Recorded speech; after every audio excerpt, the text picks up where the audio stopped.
গল্পের শুরুতে আমরা জেসনকে দেখি।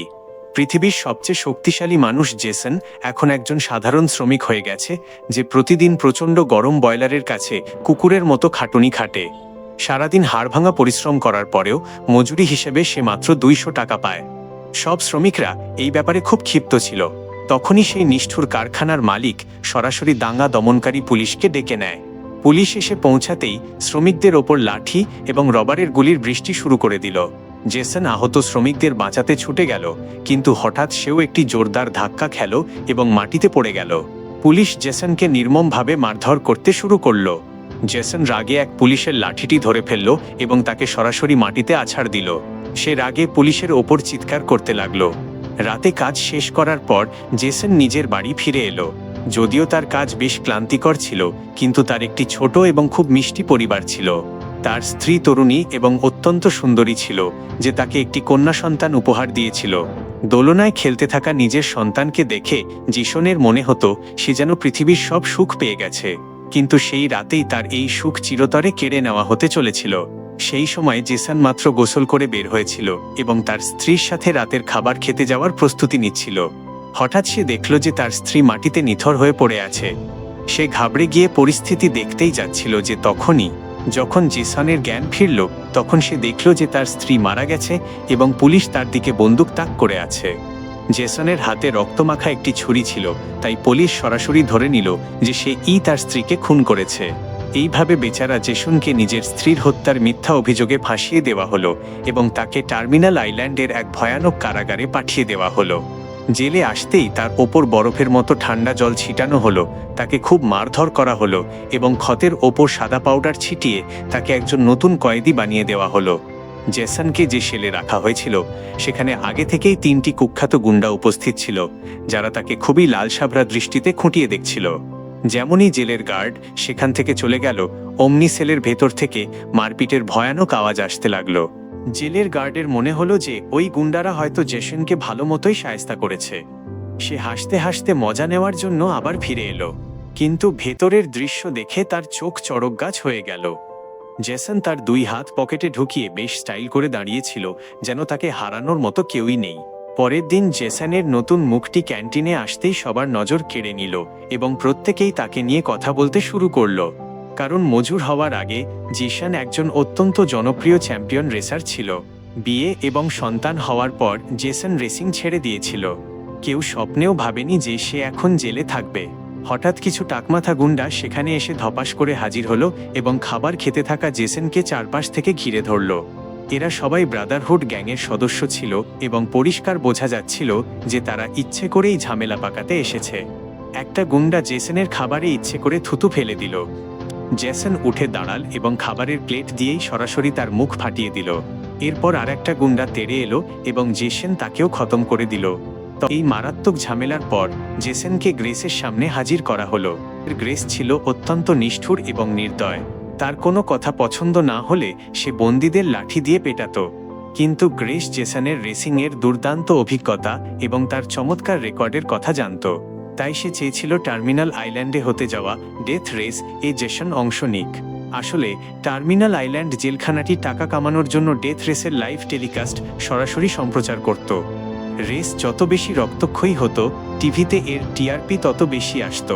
গত রেসে সবচেয়ে জনপ্রিয় রেসার ছিল একজন মুখোশধারী বন্দী, কিন্তু গত 2টি রেসে তার সবচেয়ে বড় শত্রু ভিক্টর কোনো নিয়ম না মেনে তার ওপর কামানের গোলা বর্ষণ করে এবং তাকে উড়িয়ে দেয়। তার মৃত্যুর পর রেসের টিআরপি একেবারে ধপাস করে পড়ে যায়। তাই গ্রেস চেয়েছিল জেসন যেন ওই মুখোশটা পরে তার রূপ নিয়ে রেস লড়ে এবং পড়ে যাওয়া টিআরপি আবার ফিরিয়ে আনে। জেসনকে রাজি করানোর জন্য গ্রেস তাকে একটি বড় লোভ দেখায়। সে বলে জেসন যদি 5টি রেস জিতে যায় তবে তাকে চিরতরে জেল থেকে মুক্তি দেওয়া হবে। নিজের আদরের মেয়ের স্মৃতিতে ছটফট করতে থাকা জেসনের কাছে আর কোনো উপায় ছিল না। সে বাধ্য হয়ে হ্যাঁ বলে দেয়। জেসনকে গাড়ির ওয়ার্কশপে নিয়ে যাওয়া হয় এবং সেই পুরনো মুখোশধারী রেসারের টিমের কাছে হস্তান্তর করা হয়। এই টিমের লিডার ছিল অনেক পুরনো এবং দক্ষ একজন মেকানিক, যাকে সবাই কোচ বলে ডাকত। টিমের বাকি সদস্যরাও বেশ ভালো ছিল। তারা জেসনকে তার সেই ভয়ঙ্কর রেসিং কার দেখায়। এই গাড়িটি একটি ফোর্ড মাস্ট্যাং মডিফাই করে তৈরি করা হয়েছিল। এতে একটি V8 ইঞ্জিন লাগানো ছিল, যা 850 হর্স পাওয়ারের এক ভয়ঙ্কর শক্তি এবং 700 পাউন্ডের টর্ক উৎপন্ন করত। এই সব জিনিসের পাশাপাশি কোচ এতে নিজের কিছু বিশেষ বুদ্ধির প্রয়োগও করেছিলেন। কারটির চারপাশে 0.75 ইঞ্চির একটি বুলেট প্রুফ লোহার প্লেট লাগানো ছিল। পেছনের দিকে 6 ইঞ্চি পুরু লোহার একটি ঢাল ছিল, যাকে কোচ কবরের পাথর বলে ডাকত। কারটির সামনের দিকে দুটি ভারী মেশিন গান লাগানো ছিল। ভেতরে পেট্রোল বোমা, স্মোক বোমা এবং বাঁচার জন্য আরও অনেক ধরনের সিস্টেম ছিল। এটি কোনো সাধারণ কার ছিল না, এটি ছিল সাক্ষাৎ মৃত্যুর মেশিন। জেসন কারটির ভেতরে একটি বাটন দেখল, যার ওপর বিপদের চিহ্ন করা ছিল। তার মনে হলো এটি হয়তো কোনো ভয়ঙ্কর মিসাইলের বাটন, কিন্তু সেটি আসলে ছিল স্রেফ একটি সিগারেট লাইটার। এরপর কোচ জেসনকে বাকি ভয়ঙ্কর রেসারদের ব্যাপারে বলল। লিও একজন চীনা আমেরিকান, যার কাছে বিজনেসের ডিগ্রি আছে এবং সে খুব তীক্ষ্ণ বুদ্ধির একজন গ্যাংস্টার। সে ডেথ রেসে ইতিমধ্যেই 4 জনের প্রাণ নিয়েছে। ঘোস্ট ট্যাটুওয়ালা একজন পাগল মানুষ, সে গ্রেসের অনেক বড় ভক্ত এবং এখন পর্যন্ত 12 জনকে খতম করেছে। ব্রাদারহুড গ্যাংয়ের বস রেক্স, যার সাথে জেসনের আগেই ঝামেলা হয়েছিল। আর সবচেয়ে ভয়ঙ্কর ছিল মেশিনগান ভিক্টর, যে সেই পুরনো মুখোশধারী রেসারের সমকক্ষ এবং টপ রেসার ছিল। সেই ছিল জেসনের সবচেয়ে বড় ও শক্তিশালী শত্রু। তারা যখন এসব কথা বলছিল, তখনই সেখানে কিছু নতুন কয়েদি এলো। তাদের সবার হাতে জিপিএস ট্র্যাকিংওয়ালা বালা পরানো ছিল। কোচ বলল যে এটি মৃত্যুদণ্ডপ্রাপ্ত কয়েদিদের পালানো রোধ করার জন্য ব্যবহার করা হয়। এই বালাটি দেখে জেসন পুরনো স্মৃতিতে হারিয়ে গেল। তার মনে পড়ল যে রাতে তার স্ত্রীর খুন হয়েছিল, সেই অজ্ঞাত খুনির হাতেও ঠিক একই রকম একটি বালা ছিল। জেসনের মাথায় একটা চিন্তা খেলে গেল, তার স্ত্রীর খুন হওয়া এবং তার জেলে এসে এই রেসে অংশ নেওয়া, এগুলো কি আগে থেকেই পরিকল্পিত ছিল? জেসন কসম খেল যে সে এই পুরো রহস্যের পর্দা ফাঁস করবেই। শীঘ্রই রেসের দিন চলে এলো। জেসন তার মুখোশটি পরল এবং মানুষের ধাক্কাধাক্কির মধ্যে গাড়িতে গিয়ে বসল। ঠিক তখনই সেখানে একটি বাস এলো, যেখান থেকে বেশ কয়েকজন মেয়ে নামলো। এদের ফিমেল জেল থেকে নির্বাচন করা হয়েছিল, যাতে এরা রেসারদের ন্যাভিগেটর হতে পারে। জেসনের ন্যাভিগেটর তো আরও বেশি আকর্ষণীয় ছিল, যাকে দেখলে যে কারো ঘাম ছুটে যাবে। তার নাম ছিল লিলি এবং সেও এই মুখোশধারী রেসার পরিবর্তনের রহস্য জানত। যখন কারের জানালাগুলো বন্ধ হলো, জেসন তার মুখোশটি খুলে ফেলল। লিলি এটি দেখে একদম অবাক হয়ে গেল। এই টেকো মানুষটি তো দেখতে বেশ হ্যান্ডসাম। এরই মধ্যে টিভিতে ডেথ রেসের লাইভ ব্রডকাস্ট শুরু হয়ে গেল। মুখোশধারী রেসারের ফিরে আসার কারণে অনলাইন দর্শকের সংখ্যা উপচে পড়ল এবং আগের সব রেকর্ড ভেঙে গেল। গ্রেস খুশিতে আত্মহারা হয়ে যাচ্ছিল। মনে হচ্ছিল তার চাল একদম ঠিকঠাক কাজ করেছে। তারপর রেস সত্যি সত্যি শুরু হয়ে গেল। সিগন্যাল লাইট জ্বলতেই সব গাড়ি বাতাসের গতিতে ছুটে চলল। প্রথম চক্করে কোনো অস্ত্র ব্যবহার করার অনুমতি ছিল না। ভয়ানক দৃশ্য দেখে টিভির টিআরপি হঠাৎ করেই আকাশচুম্বী হয়ে গেল। রেস এগিয়ে চলতে লাগলো। জেসন অস্ত্র তো পেয়ে গেল, কিন্তু তার বন্দুক থেকে গুলিই বের হচ্ছিল না। লিলি অসাধারণ সাহস দেখালো এবং চলন্ত গাড়ির জানালা দিয়ে বাইরে ঝুলে আটকে যাওয়া মেশিনগানটিকে জোরে জোরে আঘাত করতে লাগলো। পাশের গাড়ির মেয়েটিও বাইরে বেরিয়ে এসে তাদের ওপর পাগলের মতো গুলি বর্ষণ করছিল। জেসন নিজের গাড়িটিকে অন্য গাড়ির পেছনে লুকাতে লাগলো, কিন্তু বিপদ তখন আরও বাড়ল যখন ভিক্টরও সেখানে এসে হাজির হলো এবং তাদের ওপর অনবরত গুলি চালাতে লাগলো। ভাগ্যিস লিলি সঠিক সময় মেশিনগানটি ঠিক করে ফেলল এবং সে দ্রুত গাড়ির ভেতরে ফিরে এলো। জেসন এবং সে একে অপরের দিকে তাকিয়ে হাসল। বোঝা গেল যে এই মেয়েটিও কোনো সাধারণ মেয়ে নয়। তবে ভিক্টরের কামানের গোলা থেকে বাঁচতে জেসন যখন ডিফেন্স বাটন চাপল, তখন অদ্ভুতভাবে গাড়ির তেল ছিটানো ও বাকি আত্মরক্ষা ব্যবস্থা কাজই করল না, যা কোনো কাকতালীয় ঘটনা ছিল না। পরিস্থিতি বুঝে বাকি রেসাররা ভিক্টরকে ধাক্কা দিয়ে রাস্তা থেকে সরিয়ে জেসনের ওপর হামলা চালায়, যাতে তার ভাঙাচোরা গাড়িটিকে শেষ করে দেওয়া যায়। ঠিক তখনই জেসন লিলিকে নিজের কোলে বসতে বলে, যা প্রথমে লিলি ভুল বুঝলেও গাড়ির পেছনে থাকা পেট্রোল বোমা বাইরে ছুঁড়ে ফেলে চালাকির সাথে শত্রুদের খতম করে দেয়। এরপর গ্রেসের আনন্দে জেসন গাড়ি তীব্র গতিতে চালিয়ে ব্রাদারহুড গ্যাংয়ের প্রধান রেক্সের পিছু নেয়। কিন্তু রেক্স হাত দিয়ে একটি বিশেষ ইশারা করতেই জেসনের মনোযোগ বিচ্যুত হয়ে সেই পুরনো খুনির কথা মনে পড়ে যায়, আর সেই সুযোগে ভিক্টর সজোরে ধাক্কা মেরে জেসনকে রেস থেকে ছিটকে ফেলে দেয়। ফলে জেসন ষষ্ঠ স্থানে থেকে রেস হারে। অবশেষে রেস শেষে ওয়ার্কশপে কোচ গাড়িটি পরীক্ষা করে দেখতে পায় যে রক্ষাকবচের তেল পূর্ণ থাকা সত্ত্বেও রেসের সময় সেটি কাজ করেনি। যখন সবাই জোর লাগিয়ে এই বিষয়ে ভাবছিল, তখন অন্যদিকে জেসনের কাছে পুরো বিষয়টি পরিষ্কার হয়ে গিয়েছিল। তাকে মিথ্যে অভিযোগে ফাঁসানোর কাজটি নিশ্চিতভাবেই ওই গ্রেসের ছিল। সে জেসনের স্ত্রীকে খুন করিয়েছিল এবং দোষ তার ওপর চাপিয়ে দিয়েছিল, যাতে জেসন এই ডেথ রেসে অংশ নেয়। গ্রেস যখন জেসনকে পরের রেসের জন্য ডাকল, জেসন পরিষ্কার না করে দিল। কিন্তু ওই ডাইনিটা খুবই চতুর ছিল। সে জেসনের মেয়ের ছবি বের করে সামনে রাখল। এই সময়ে তার মেয়েকে কেউ দত্তক নিয়েছিল, আর কেবল গ্রেসই তার মেয়ের ঠিকানা জানত। জেসন রাগে অগ্নিশর্মা হয়ে গেল, কিন্তু এই হুমকির মুখে বাধ্য হয়ে তাকে রেসের জন্য হ্যাঁ বলতে হলো। জেসন বুঝে গিয়েছিল যে কোনো উপায়ে তাকে এই জেল থেকে পালানোর রাস্তা খুঁজতেই হবে, নিজের মেয়ের কাছে ফিরতে হবে এবং স্ত্রীর খুনিকে সে কোনোভাবেই ছাড়বে না। তাই রাতের অন্ধকারে সবাই যখন ঘুমাচ্ছিল, জেসন একা ব্রাদারহুড গ্যাং এর বস রেক্সের ওয়ার্কশপে ঢুকে পড়ল। কিন্তু ওরা আগে থেকেই প্রস্তুত হয়ে বসেছিল। চুলহীন গুন্ডারা ডান্ডা নিয়ে জেসনের পেটে মারাত্মক ঘুষি মারতে লাগলো। ব্যথায় জেসন নিজের গলা চেপে ধরল। রেক্স দৌড়ে এলো। সে ক্যান্টিনের লড়াইয়ের বদলা নিতে চেয়েছিল। সে একটা বড় ইলেকট্রিক ডান্ডা দিয়ে জেসনের ওপর জোরালো আঘাত করল। গুন্ডাদের ঘেরাওয়ে জেসন পাল্টা মারতে পারছিল না। জেসনের টিমের মোটা ছেলেটি পেছন থেকে আক্রমণ করেছিল। রেক্স রাগে পাগল হয়ে মোটা ছেলেটির দিকে তেড়ে গেল। জেসন সুযোগ পেয়ে গেল। সে মাটি থেকে ভারী লোহার টুকরো তুলে পাশে দাঁড়ানো গার্ডের পায়ে সজোরে আঘাত করল। জেসন এখন পুরোপুরি মুক্ত এবং হাত পা খুলে নিল। সে মেঝেতে পড়া লাল রঙের ফায়ার এক্সটিংগুইশার তুলে এক ঝটকায় এক গুন্ডার মাথা ফাটিয়ে দিল। জেসন আবার জোরালো আঘাত করে একের পর এক হামলা চালাতে লাগলো। তারপর এক মারাত্মক সাইড কিক মারল। ছড়ে গিয়ে দূরে পড়ল। সে এবার সত্যিই ভয় পেয়ে গেল। জেসনকে সাক্ষাৎ যমরাজ মনে হচ্ছিল। সে ওয়ার্কশপের ভারী টুলবক্স তুলে পিঠে সজোরে আছাড় মারল। এতে তো তার সব হাড়ই সোজা হয়ে যাওয়ার কথা। জেসন তখনও তাকে রেহাই দেওয়ার মেজাজে ছিল না। সে তার সস্তা গেঞ্জিটি ধরে টেনে তুলে মারতে থাকল। ফলে সে কাছের একটি লোহার র্যাকে গিয়ে পড়ল। এরপর সে গুন্ডাটিকে বাইরে টেনে বের করল এবং তার উপর শেষ আঘাত হানার জন্য প্রস্তুত হল। গুন্ডাটি হার মেনে নিল এবং সব সত্য সত্যি উগরে দিল। জেসনের সন্দেহ একদম সঠিক ছিল। গ্রেস তাকে এসব করার নির্দেশ দিয়েছিল। জেসন সত্য জানতে পেরেছিল, কিন্তু সে তাকে এভাবে ছেড়ে দেওয়ার পাত্র ছিল না। সে আঘাত করতেই যাচ্ছিল। এমন সময় পিছন থেকে এক গার্ডস্টান গান চালিয়ে দিল এবং জেসন সেখানেই জ্ঞান হারিয়ে ফেলল। পরে জেসনকে আবার তার অন্ধকার সেলে পাঠিয়ে দেওয়া হলো, যাতে সে দ্বিতীয় রেসের প্রস্তুতি নিতে পারে। যেমনই আলো জ্বলল, সব গাড়ি দ্রুত বেরিয়ে গেল, কিন্তু জেসনের গাড়ি নিজের জায়গা থেকে একটুও নড়ল না। সবাই যখন অনেক দূর এগিয়ে গেল, তখন জেসন ধীরে ধীরে গাড়ি সামনে বাড়ালো। দূরে দাঁড়িয়ে থাকা কোচ কিছুই বুঝতে পারছিল না যে কি ঘটছে। আসলে জেসন এসব কিছু তার পাশে বসা লিলির জন্য করছিল। সে গাড়িটিকে একটি কারখানায় ঢুকিয়ে দিল। সে লিলির সিট ইজেকশন লিভার শক্ত করে ধরে তাকে সত্য বলার জন্য ধমকালো। আগের রেসে তার গাড়ির সিস্টেম কাজ করছিল না কেন? এতে কি লিলির হাত ছিল? লিলি প্রথমে তো মানতে চায়নি, কিন্তু নিজের জীবন বিপদে দেখে সে সত্য উগরে দিল। সে স্বীকার করল যে এসব সে করেছিল, কিন্তু গ্রেসের হুমকির কারণে। গ্রেসের উদ্দেশ্য ছিল জেসন যেন রেসে হেরে যায়, যাতে সে জেলেই থেকে যায় এবং সারা জীবন তাদের জন্য রেস লড়তে থাকে। সত্য জানার পর জেসন গাড়ির গতি একদম বাড়িয়ে দিল।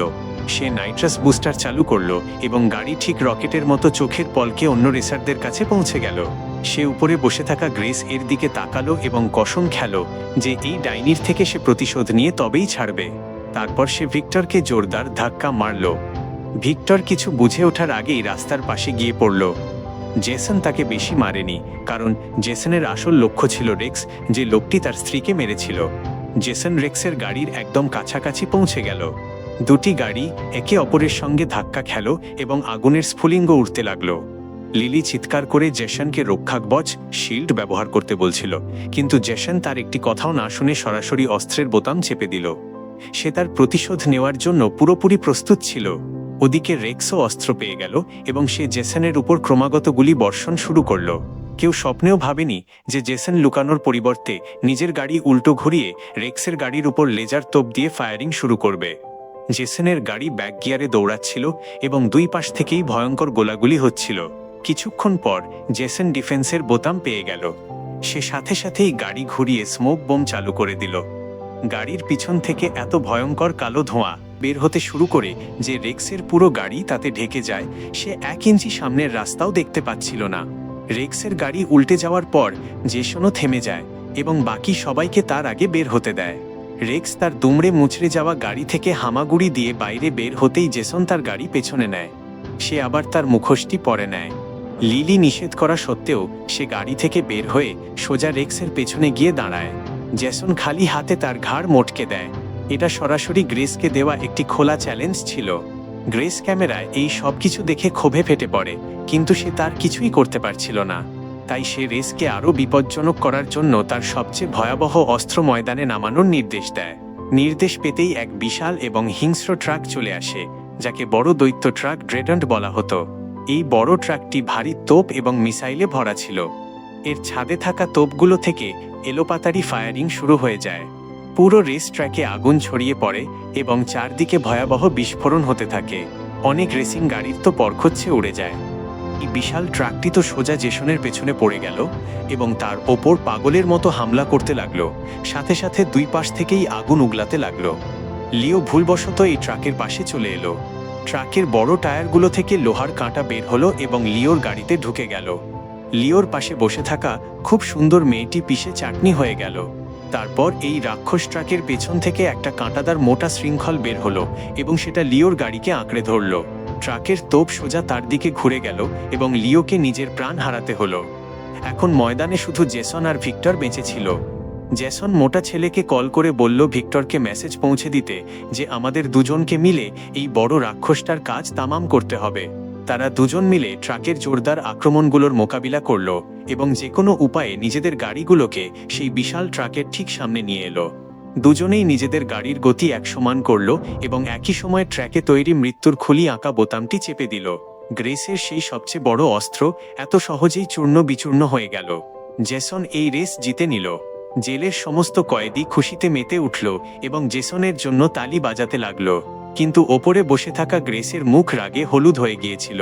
তাকে এখন জেসনকে এই রেসে নিয়ে আসার জন্য অনুশোচনা হচ্ছিল, কারণ পুরো বিষয়টা এখন তার হাতের বাইরে চলে যাচ্ছিল। সে কসম খেল যে পরবর্তী রেসে সে যে কোনো মূল্যে জেসনকে খতম করে দেবে। এমনিতেও বাইরের দুনিয়ার মানুষের তো শুধু মুখোশটা নিয়েই আগ্রহ, ভেতরে কে আছে তাতে তাদের কি যায় আসে। ফাইনাল রেসের আগে সে সমস্ত কয়েদিদের একটি মিটিং ডাকল। ওয়ার্কশপে যখন কেউ ছিল না, সে তার গুন্ডাদের দিয়ে জেসনের গাড়ির নিচে একটি বিপজ্জনক বোমা লাগিয়ে দিল। মিটিংয়ে গ্রেস সবার সামনে ঘোষণা করল যে এই শেষ রেস যে জিতবে তাকে চিরতরে জেল থেকে আজাদ করে দেওয়া হবে। কিন্তু জেসন ভেতরের সব আসল সত্য জানত। এত বছরেও এখান থেকে কেউ জ্যান্ত ফেরত যায়নি। সামনে দাঁড়িয়ে থাকা ওই মহিলা পুরোপুরি প্রতারণা করছিল। মিটিং শেষ হওয়ার পর কোচ জেসনকে একটি ভিডিও ক্লিপ দেখালো। এটি সেই ভিডিও ছিল যেখানে গোস্টের গাড়ি উল্টে চূর্ণ বিচূর্ণ হয়ে গিয়েছিল। জেসন সাথে সাথেই কোচের ইশারা বুঝে গেল এই জেল থেকে পালানোর আসল মাস্টার প্ল্যান। তাই জেসন একা ভিক্টরের ওয়ার্কশপে গেল এবং তার সাথে পুরো সেটিং নিল। কিছুক্ষণের মধ্যেই ডেথ রেসের ফাইনাল প্রতিযোগিতা শুরু হয়ে গেল। এখন ময়দানে নিজের জীবন বাজি রেখে লড়াই করার জন্য কেবল দুইজন লোকই অবশিষ্ট ছিল। জেসনকে হারানোর জন্য ভিক্টরের গাড়িতে রকেট লঞ্চারের একটি পুরো লাইন বসিয়ে দেওয়া হয়েছিল, যা যে কোনো ঢাল বা বর্ম ভেদ করতে সক্ষম এবং অত্যন্ত বিপজ্জনক ছিল। তবে এবার লিলি গ্রেসের সেই বোমা হামলার পরিকল্পনার কথা জেসনকে আগেই জানিয়ে দিয়েছিল। দেখে মনে হচ্ছিল লিলি এখন জেসনের অনুগত সমর্থক হয়ে উঠেছে। রেস শুরু হওয়া মাত্রই দুটি গাড়ি যেন বাতাসের সাথে পাল্লা দিয়ে ছুটতে লাগলো। কিন্তু অসাধু জেল গার্ডরা চুপচাপ জেসনের গাড়ির অস্ত্র সচল করার বোতামগুলো বন্ধ করে দিল এবং সমস্ত পাওয়ার ভিক্টরকে দিয়ে দিল। এখন এটি আর কোনো রেস ছিল না, বরং একতরফা পিটুনিতে পরিণত হয়েছিল। সবচেয়ে খারাপ বিষয় ছিল যে জেসনের আত্মরক্ষামূলক ডিফেন্স বোতামটিও কাজ করছিল না। মনে হচ্ছিল জেসনের হার এখন নিশ্চিত। ভিক্টর আনন্দে আত্মহারা হয়ে জেসনের ওপর গুলির বৃষ্টি শুরু করে দিল। এমন পরিস্থিতিতে জেসন কি করত? সে তার গাড়ির পেছনে থাকা লোহার ঢালটি রাস্তায় ফেলে দিল। ভিক্টর অত্যন্ত চটপটে ছিল, সে গাড়ি ঘুরিয়ে নিজেকে বাঁচিয়ে নিল। জেসন দ্রুত গতিতে গাড়ি চালাতে থাকলো এবং অবশেষে একটি সচল ডিফেন্স বোতাম দেখতে পেল। জেসন যেই বোতামটি চাপতে যাবে, ঠিক তখনই পেছন থেকে একটি বড় কামানের গোলা এসে সেই বোতামটি উড়িয়ে দিল। এই গোলাটি ভিক্টরই ছুঁড়েছিল। সে রেস শেষ করতে চেয়েছিল এবং জেসনের ওপর একের পর এক মিসাইল ছুড়তে থাকলো, যার ফলে এক বিকট বিস্ফোরণ ঘটল। সে গাড়ি চালাতে চালাতে সরাসরি সেই আগুনের গোলার ভেতর ঢুকে গেল এরই সাথে জেসনের গাড়ি জেলের দেওয়াল ভেঙে বাইরে বেরিয়ে গেল এবং তার পেছনে পেছনে ভিক্টরও বেরিয়ে এল। মূলত এই সব কিছুই ছিল তাদের আগে থেকে সাজানো পরিকল্পনা, যাতে তারা দেওয়াল ভেঙে মুক্ত হতে পারে। দুটি গাড়ি পূর্ণ গতিতে সামনের ব্রিজের দিকে ধেয়ে চলল। গ্রেস রাগে উন্মাদ হয়ে গেল, কারণ তাকে প্রকাশ্যে বোকা বানানো হয়েছিল। সে সঙ্গে সঙ্গে লাইভ টেলিকাস্ট বন্ধ করে দিল এবং তার গার্ডদের নির্দেশ দিল বাইরে গিয়ে দুজনকে ধরে আনতে। ঠিক তখনই গ্রেসের মনে পড়ল যে তার কাছে এখনও একটি শেষ চাল বাকি আছে, জেসনের গাড়ির নিচে লাগানো সেই বোমা। আসলে কোচ অনেক আগেই সেই বোমাটি বদলে অন্যটি লাগিয়ে দিয়েছিল। গ্রেসের রাগ সপ্তম আকাশে পৌঁছে গেল এবং সে হেলিকপ্টার ডাকার নির্দেশ দিল। এদিকে দুটো গাড়ির পেছনে বহু পুলিশের গাড়ি লেগেছিল। লিলি ভয় পেয়ে গেল যে এখন তারা কিভাবে বাঁচবে, কিন্তু জেসনের পুরো ভরসা ছিল। সে লিলিকে সামনের লিভারটি টানতে বলল। আসলে জেসন পালানোর সুবিধার জন্য অনেক আগেই গাড়িতে 5 কেজি পেট্রোল বোমা সেট করে রেখেছিল, যার ফলে দুটো গাড়ি খুব সহজে পুলিশের সব ব্যারিকেড ভেঙে ফেলল। নিরাপদ জায়গায় পৌঁছানোর পর জেসন ও ভিক্টর একে অপরকে বিদায় জানালো এবং দুজন দুই দিকে পালাতে লাগলো। পরিস্থিতি দেখে গ্রেস জেসনকে ধরার সিদ্ধান্ত নিলেও তাকে ধরা এত সহজ ছিল না। সে লিলির চোখে তাকালো এবং গাড়ি থেকে লাফ দিয়ে গায়েব হয়ে গেল। লিলি গাড়ি চালিয়ে নিয়ে যেতে থাকলো, আর আকাশে উড়া হেলিকপ্টার থেকে স্পষ্ট কিছু দেখা না যাওয়ায় তারা ওই গাড়িটিকেই অনুসরণ করতে থাকলো। লিলি এক নির্জন জায়গায় গাড়ি থামিয়ে নিজের মাস্ক পরল এবং গাড়ির ছাদে উঠে দাঁড়ালো, যার পর পুলিশেরা তাকে চারদিক থেকে ঘিরে ফেলল। তারা জানতো না যে আসল জেসন এবং ভিক্টর দুজনেই ট্রেনে লুকিয়ে চিরতরে সেখান থেকে মুক্ত হয়ে গেছে। দুজনে খুব খুশি থাকলেও তাদের আফসোস ছিল যে তারা নিজ হাতে গ্রেসকে মারতে পারল না। ওদিকে গ্রেসের মনে হচ্ছিল সে জেসনকে ধরে ফেলেছে এবং সে অহংকার নিয়ে হাসছিল। ঠিক তখনই এক গার্ড তাকে জয়ের উপহার হিসেবে একটি গিফট বক্স দিয়ে গেল। সে খুশি মনে বক্সটি খুলল, কিন্তু ভেতরের বোমাটি দেখেই তার চোখ ছানাবড়া হয়ে গেল। আসলে এটি কোচের পাঠানো উপহার ছিল। 6 মাস পর মেক্সিকোতে জেসন ও ভিক্টর মিলে একটি কার রিপেয়ার শপ খুলল, যেখানে তারা রেসিং প্রেমীদের গাড়ি মডিফাই করত, যারা নিজেদের একটি পরিবার বলতো। হঠাৎ সেখানে একটি স্পোর্টস কার এসে থামলো এবং তা থেকে এক সুন্দরী মেয়ে নামলো। সে আর কেউ নয়, লিলি ছিল। সে জেসনকে ভালোবেসে জড়িয়ে ধরল এবং এরপর জেসন তার ছোট মেয়েটিকেও সেখানে নিয়ে এলো। মনে হচ্ছিল হয়তো এখন থেকে এই ছোট মেয়েটি একটি নতুন মা পেয়ে যাবে। বন্ধুরা, এটি তৈরিতে অনেক পরিশ্রম লেগেছে, তাই দ্রুত লাইক, শেয়ার এবং সাবস্ক্রাইব করে দিন।